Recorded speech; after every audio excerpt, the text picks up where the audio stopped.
इस भयानक जंग के बीच खौफनाक साजिश का कच्चा चिट्ठा लेकर हाजिर हूं मैं, प्रशांत चरहे। रूस और अमेरिका के बीच किसी भी वक्त अब भयानक युद्ध शुरू हो सकता है।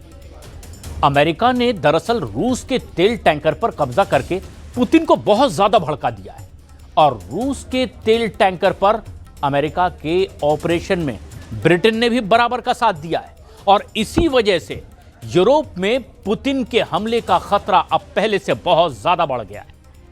वहीं पर ट्रंप ने रूस को ग्रीनलैंड फ्रंट पर परमाणु युद्ध की टेंशन दे दी है।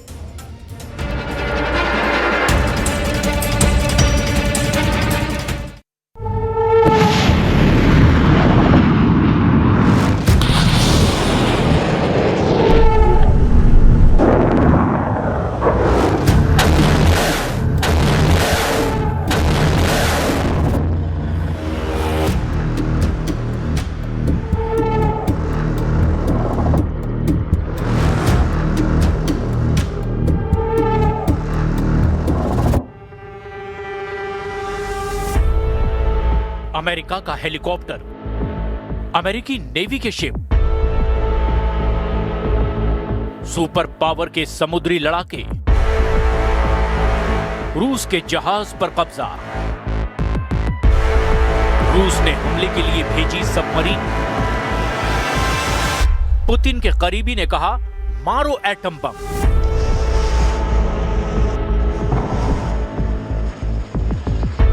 ये ऐसे युद्ध की शुरुआत है जिसमें परमाणु बमों की टक्कर तय है। ये रूस पर हमला है, अमेरिका ने हमला किया है।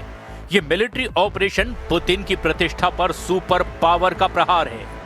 रूस को ट्रंप ने पहला झटका दे दिया है।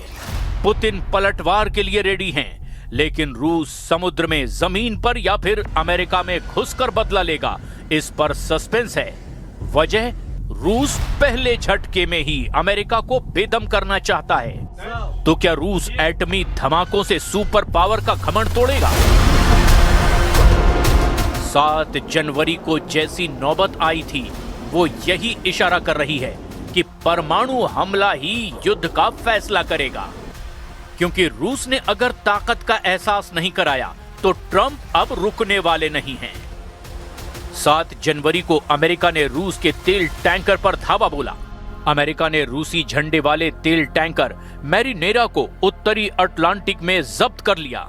इसके कुछ ही देर बाद अमेरिका के सैनिकों ने कैरेबियन सागर में दूसरा तेल टैंकर भी कब्जे में ले लिया, जिसका नाम सोफिया है।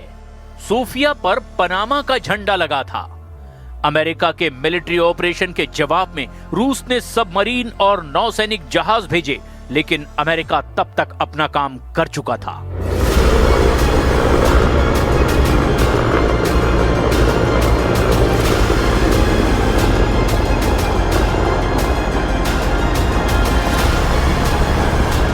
सुपर पावर ने जिस स्टाइल में समुद्र में रूस को पटखनी दी है, वो जरा आप भी देख लीजिए। रूस के जहाज पर मंडराते अमेरिकी हेलीकॉप्टर हैं ये। मैरिनेरा जहाज पर कब्जा करके खड़े सुपर पावर के सैनिक हैं ये, जिन्होंने पुतिन के तेल टैंकरों को लंगर डालकर रोके रखा है। रूस में अमेरिका के ऑपरेशन को समुद्री डकैती कहा जा रहा है। रूस के रक्षा जानकारों ने चेतावनी दी कि ट्रंप ने ऐसा जोखिम मोल लिया है जिससे ये पूरी दुनिया अब तीसरे विश्व युद्ध में उलझ सकती है। Обычно мы говорили раньше пиратство, сомалийские пираты, то есть это, ну, скажем так, незаконное формирование. А это корабль, если вот брал Марина, это корабль береговой охраны США.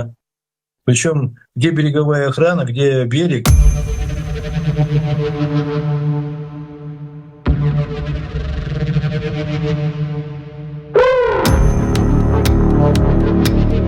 अमेरिका ने रूस के जिस जहाज को पकड़ा है उसका नाम बेला 1 था।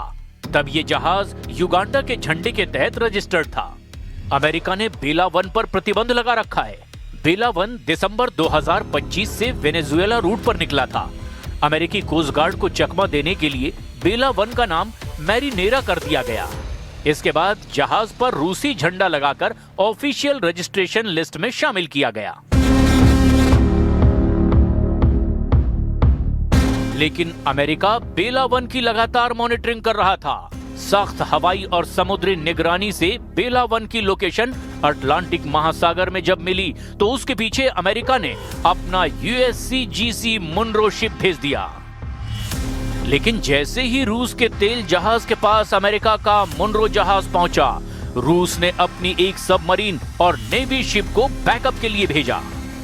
दो महाशक्तियों की समुद्री अखाड़े में जबरदस्त भिड़ंत होने ही वाली थी, मगर अमेरिका सही वक्त पर रूस के तेल जहाज को अटलांटिक के बोर्ड पर ले गया और यह खतरा उस वक्त तो टल गया। लेकिन अब जो जानकारी सामने आई है उससे रूस आउट ऑफ कंट्रोल हो गया है। अमेरिका के साथ इस पूरे ऑपरेशन में ब्रिटेन की रॉयल नेवी भी लगी हुई थी।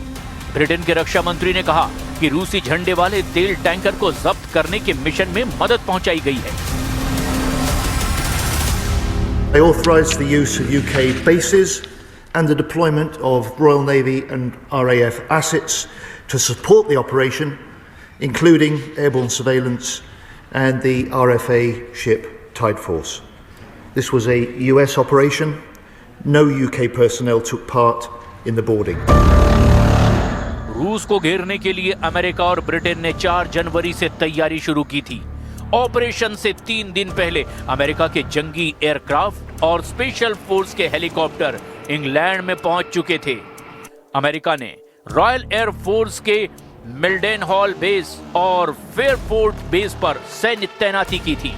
अमेरिका ने V-22 ऑस्प्रे हेलीकॉप्टर के साथ aircraft, refuelling aircraft, transport aircraft, special operation aircraft के साथ साथ U-2 इंटेलिजेंस एयरक्राफ्ट को भी इंग्लैंड में तैनात करके स्टॉप ओवर बेस के तौर पर इस्तेमाल किया।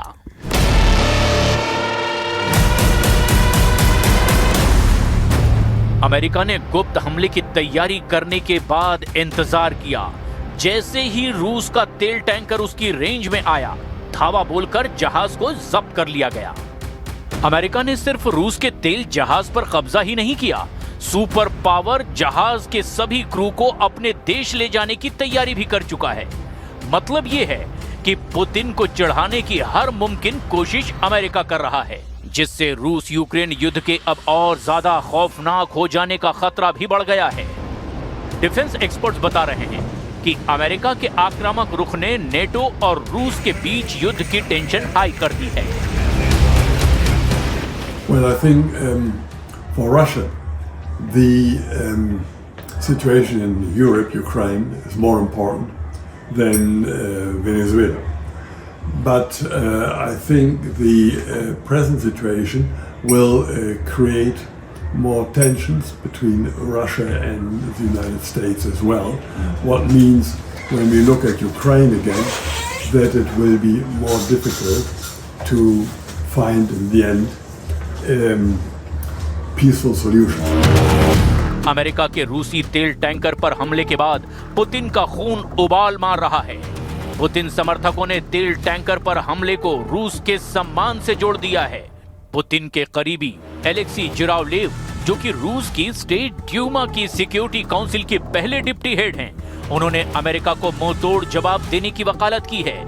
जिरावलेव ने धमकी दी है कि रूस को अमेरिका पर टॉर्पीडो दागने में देर नहीं करनी चाहिए। जिरावलेव चाहते हैं कि रूस समुद्र में सुपर पावर के जंगी जहाजों को दफन कर दे। एलेक्सी ने कहा कि अमेरिका ने रूस के तेल टैंकर को जब्त करके समुद्री डकैती की है। असल में ये अमेरिका का रूस पर हमला है, क्योंकि तेल टैंकर पर रूस का राष्ट्रीय झंडा लगा हुआ है। इसमें कोई शक नहीं कि हमें मजबूती और तेजी से जवाब देना होगा। रूस का मिलिट्री उसूल तो ऐसे हमले के जवाब में न्यूक्लियर हथियारों के इस्तेमाल की भी बात करता है। रूस के जहाज पर अमेरिका के हमले से चीन भी भड़क उठा है। चीन ने अमेरिका के एक्शन को इंटरनेशनल कानून का उल्लंघन कहा है। चीन खुलकर अमेरिका के खिलाफ पुतिन का साथ देने के लिए तैयार है। 美方在公海海域随意扣押他国船只，严重违反国际法。中方一贯反对缺乏国际法依据、未经联合国安理会授权的非法单边制裁。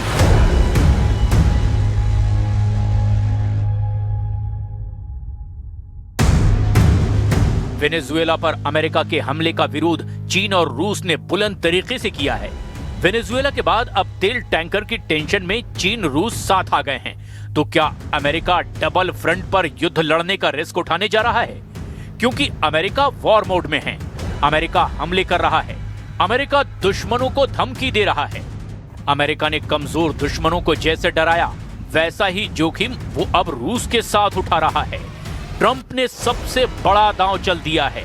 ट्रंप ने पुतिन को युद्ध के लिए भड़का दिया है। यकीन मानिए, ट्रंप के दुस्साहस से पुतिन का दिमाग गर्म हो गया है।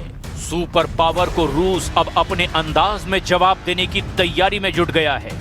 रूस के झंडे लगे तेल टैंकर पर ट्रंप ने कब्जा करके दुनिया को अब सबसे भयानक युद्ध में झोंक दिया है। लेकिन अमेरिका के लिए चीन रूस से अकेले युद्ध तबाही का सबब बन सकता है। क्या तीसरे विश्व युद्ध के खतरे की वजह से ट्रंप ने अपना मिलिट्री बजट बढ़ाने का आइडिया शेयर किया है? ट्रंप ने अमेरिका की सुरक्षा के लिए 2027 के सैन्य बजट को 1 ट्रिलियन से बढ़ाकर $1.5 ट्रिलियन करने की बात कह दी है। अमेरिका अपने रक्षा बजट को कितना तेजी से बढ़ा रहा है, इसे आप भी देखिए। 2021 में अमेरिका का डिफेंस बजट $721 अरब था। 4 साल बाद 2025 में रक्षा बजट अमेरिका का $901 अरब पहुंच गया। और अब ट्रंप 2027 के बजट को $1.5 ट्रिलियन तय कर रहे हैं। ट्रंप ने पहले ही साफ कर रखा है कि वो अमेरिका को एटमी हथियारों में नंबर 1 बनाएंगे। ट्रंप लॉन्ग रेंज के हथियारों का प्रोडक्शन बढ़ा चुके हैं। ट्रंप एरिया 51 को दोबारा एक्टिव कर चुके हैं। ट्रंप को पता है कि अमेरिका के दुश्मनों ने एटमी हथियारों का बम्पर प्रोडक्शन शुरू कर रखा है। ऐसे में अगर युद्ध भड़का तो अमेरिका की हार सिर्फ एटमी हथियारों से ही हो सकती है। जाहिर है, सुपर पावर अपनी कमियों को दुरुस्त करने में डॉलर की परवाह नहीं करने वाला। लेकिन पुतिन क्या शांत बैठेंगे? क्या उन्हें इतना परेशान करके अमेरिका कुछ बड़ा गेम कर रहा है? कहीं ये सुपर पावर की पुतिन का ध्यान भटकाने की कोशिश तो नहीं? ऐसा कहा जा रहा है कि ग्रीनलैंड को लेकर के ट्रंप जितने सीरियस हैं, ये उसकी वजह से हो सकता है, क्योंकि ग्रीनलैंड को रूस कभी अमेरिका के कब्जे में नहीं जाने देना चाहता। वहीं ट्रंप अब ये फाइनल कर चुके हैं कि ग्रीनलैंड अमेरिका लेकर रहेगा, चाहे डेनमार्क उसके बदले में डॉलर ले या युद्ध। ट्रंप व्हाइट हाउस की जिस प्रवक्ता की बोली को मशीन गन की गोली बताते हैं, उन्होंने ग्रीनलैंड पर क्या कहा, जरा ये भी गौर से सुनिए। The acquisition of Greenland by the United States is not a new idea. This is something that presidents dating back to the 1800s have said is advantageous for America's national security. The president has been very open and clear with all of you and with the world that he views it in the best interest of the United States to deter Russian and Chinese aggression in the Arctic region. Putin ने Ukraine युद्ध को लेकर Trump को जितना tension दिया, उसका गिन गिन कर बदला ट्रंप ले रहे हैं। वेनेजुएला के निकोलस मादुरो को, जो पुतिन के खास दोस्त हैं, उन्हें अमेरिका ले जाकर ट्रंप ने तमाशा बना दिया। ग्रीनलैंड को ट्रंप सैन्य हमला कर हड़पने की धमकी दे चुके हैं। ईरान जैसे रूस के दोस्त को ट्रंप हर दिन बर्बाद कर डालने की धमकी दे रहे हैं। पुतिन के पास अमेरिका को दहलाने के कई कारण हैं। शायद प्रेसिडेंट पुतिन सही वक्त के इंतजार में है, क्योंकि रूस अपने दुश्मन को कभी माफ नहीं करता। रूस दुश्मन को यूक्रेन की तरह धरती से साफ करता है।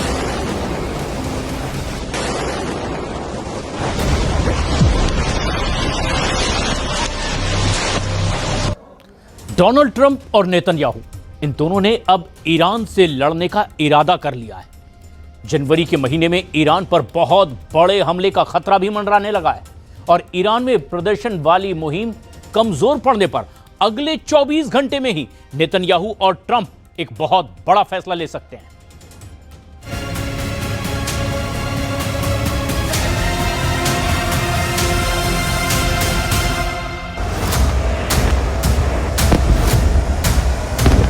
लेबनान में इजराइल के इस धमाके ने नेतन्याहू के इरादे साफ कर दिए।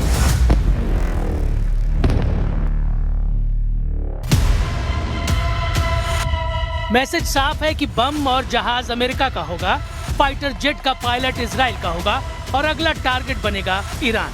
अमेरिका और इजराइल ईरान के खिलाफ जॉइंट ऑपरेशन करेंगे। इसका इशारा डोनाल्ड ट्रंप की तरफ से किया गया है। इस वक्त ईरान की 3 ताकत इजराइल और अमेरिका के निशाने पर है। पूरी दुनिया इस ताकत के बारे में जानती है। तेहरान से लेकर तेल अवीव तक ताकत को दुनिया ने महसूस किया है और ईरान के कोने कोने में ये ताकत पूरे दमखम के साथ बता रही है कि हिंसक प्रदर्शन को बर्दाश्त नहीं किया जाएगा।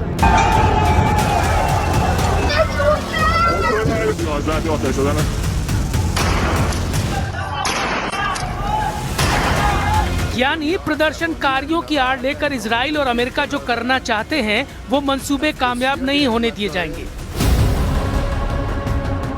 ईरान की लीडरशिप इस वक्त ट्रंप और नेतन्याहू के टारगेट पर है। दूसरे नंबर पर ईरान का परमाणु कार्यक्रम है, जिसे मिटाने की कसम ट्रंप और नेतन्याहू दोनों ने खाई है। और तीसरे नंबर पर है ईरान की मिसाइल पावर, जो नेतन्याहू को बहुत ज्यादा परेशान कर रही है और इसका तनाव अब ट्रंप को सताने लगा है।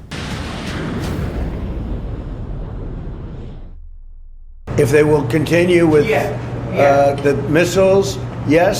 The nuclear, fast. Okay? One will be yes, absolutely. The other will do it immediately. Donald Trump ने ईरान पर हमले का बड़ा सिग्नल दे दिया है। 2026 में ट्रंप का ईरान को खत्म करने वाला ऑपरेशन कितनी जल्दी शुरू होगा, ये इस वक्त दुनिया का सबसे बड़ा सवाल बन चुका है। ट्रंप ने दिखाई मीगा कैप। मीगा यानी मेक ईरान ग्रेट अगेन। वो ईरान को फिर से महान बनाना चाहते हैं, ठीक उसी तरह जैसे ट्रंप ने मागा कैप तैयार की थी, यानी मेक अमेरिका ग्रेट अगेन। इस टोपी के साथ ट्रंप का मुस्कुराता हुआ चेहरा बता रहा है कि उन्होंने नेतन्याहू के साथ मिलकर ईरान वाला प्लान तैयार कर लिया है।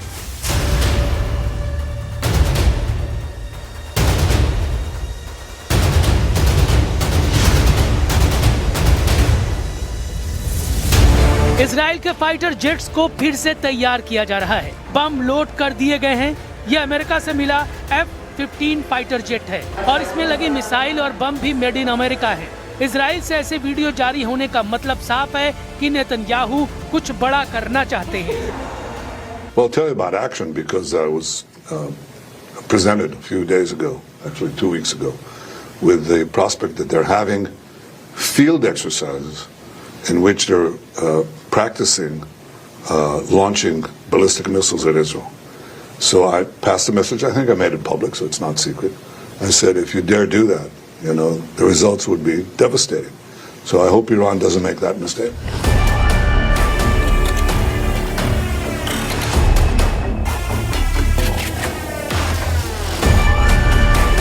नेतन्याहू की वार्निंग के साथ साथ में डोनाल्ड ट्रंप की पहाड़ तोड़ धमकियां भी हैं, जो जून 2025 में ईरान के परमाणु ठिकानों की तबाही को समेटे हुए हैं। यही वजह है कि ट्रंप की धमकियों को ईरान गंभीरता से ले रहा है। उसके कमांडरों की मीटिंग रोज हो रही है। वो बार बार चेक कर रहे हैं कि नेतन्याहू को कहीं फिर से जून 2025 जैसे युद्ध का लाइसेंस तो नहीं जारी कर दिया गया। अब ईरान में हिंसक प्रदर्शन खमेनी के दुश्मनों को नया मौका दे रही है, जिसका फायदा सबसे ज्यादा डोनाल्ड ट्रंप और नेतन्याहू ही उठाना चाहते हैं। सवाल है कि क्या अगले 24 घंटे में ईरान पर सबसे बड़ा हमला होगा या फिर 2026 में जनवरी के महीने में ईरान में कुछ बड़ा होने वाला है, जिसकी तैयारी खुफिया तरीके से की गई है और इसे ही ट्रंप का जनवरी जैकपॉट कहा जा रहा है।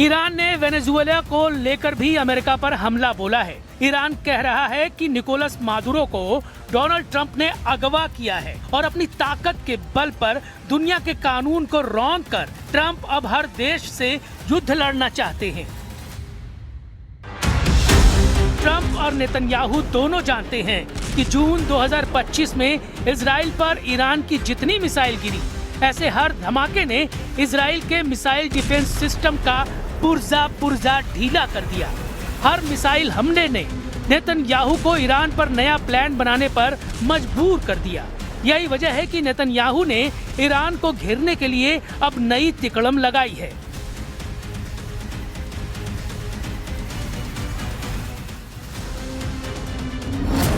नेतन्याहू ने कहा है कि ईरान के मिसाइल कार्यक्रम पर रोक लगनी चाहिए और उसे 480 किलोमीटर से ज्यादा रेंज की मिसाइल नहीं बनाने दिया जाए। मतलब साफ है कि नेतन्याहू ईरान की उन मिसाइलों से घबरा गए हैं जो 1500 किलोमीटर या उससे ज्यादा रेंज रखती हैं, क्योंकि ईरान और इजराइल की दूरी भी 1500 से 1800 किलोमीटर की रेंज में है। यही वजह है कि नेतन्याहू चाहते हैं कि ईरान के पास 480 किलोमीटर की रेंज वाली मिसाइल हो ताकि वो इजराइल तक ना पहुंच पाए। 13 जून 2025 को ईरान पर हमला हुआ था और उसके बाद 12 दिन तक दोनों तरफ से एक दूसरे पर हमले हुए थे। हमले दिन रात हो रहे थे। एक तरफ से फाइटर जेट तो दूसरी तरफ से बैलिस्टिक मिसाइल दागी गई।